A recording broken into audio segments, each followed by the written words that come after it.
From Washington, this is VOA News.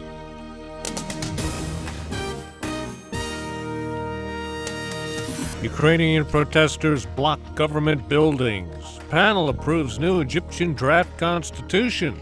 I'm Ray Kouguell reporting from Washington. Thousands of Ukrainian protesters blocked access to the country's main government buildings Monday in an attempt to bring down the government of President Viktor Yanukovych over his refusal to sign a free trade pact with the European Union. Hundreds of people blocked the entrance to the cabinet and central bank buildings in Kiev. The Ukrainian Prime Minister Mykola Azarov says the protests were out of control and have all the signs of a coup. The Ukraine opposition says early elections are the only way to end the standoff. Lawmakers in Parliament are going to discuss the situation Tuesday, including demands to recall the government in a no-confidence vote.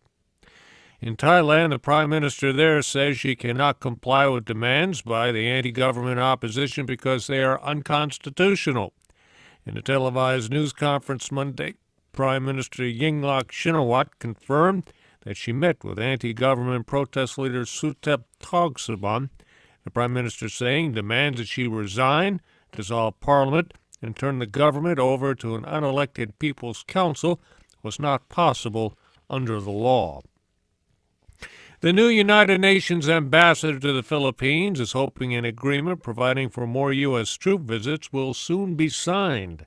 Simone Orendine reports from Manila. Philip Goldberg presented his credentials to President Benigno Aquino on Monday morning. Then he made a pitch on state-run television for an agreement under negotiation that would see more visits from U.S. military forces to the Philippines.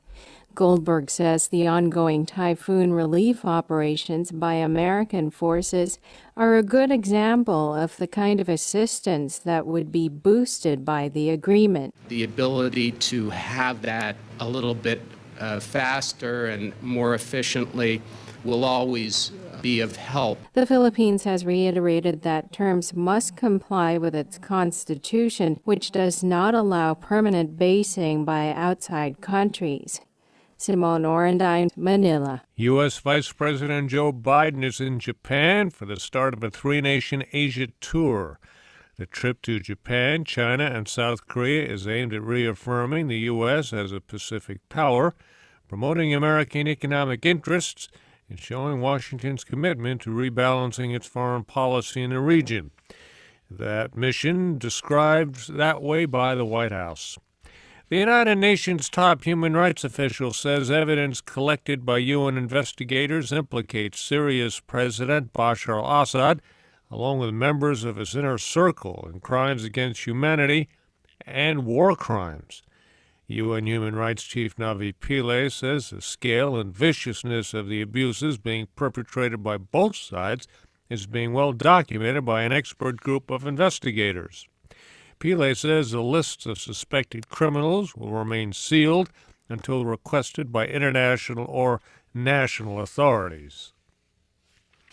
A 50-member panel designated to amend Egypt's constitution approved a new draft and will send it on to Egypt's interim president Tuesday for his approval. It must then be okayed by voters and would replace the pro-Islamic document enacted under ousted President Mohamed Morsi. Edward Uranian has more. Interim President Adli Mansour, who heads Egypt's constitutional court, must sign the draft before it is put to a popular referendum. If Egyptians approve the new constitution, the country will then embark on the process of parliamentary and presidential elections. There has been much speculation in the Egyptian press over whether Defense Minister and Army Commander General Abdel Fattah al-Sisi intends to run for president.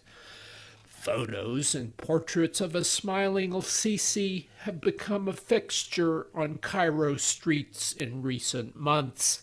Edward Uranian for VOA News, Cairo. Authorities in Nigeria have imposed a 24-hour curfew in the main northeastern city of Maiduguri after suspected Islamic militants attacked an Air Force base and Army barracks.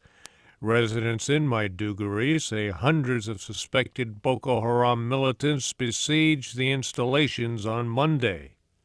A Defense Ministry spokesman says 24 insurgents died in a shootout with soldiers, but did not say whether or not there were any civilian casualties. President Obama announced a new initiative to increase research into a cure for HIV. His administration will redirect $100 million to the National Institutes of Health to develop a new generation of therapies to fight HIV and AIDS. I'm Ray Kouguell, VOA News. More on the internet at voanews.com.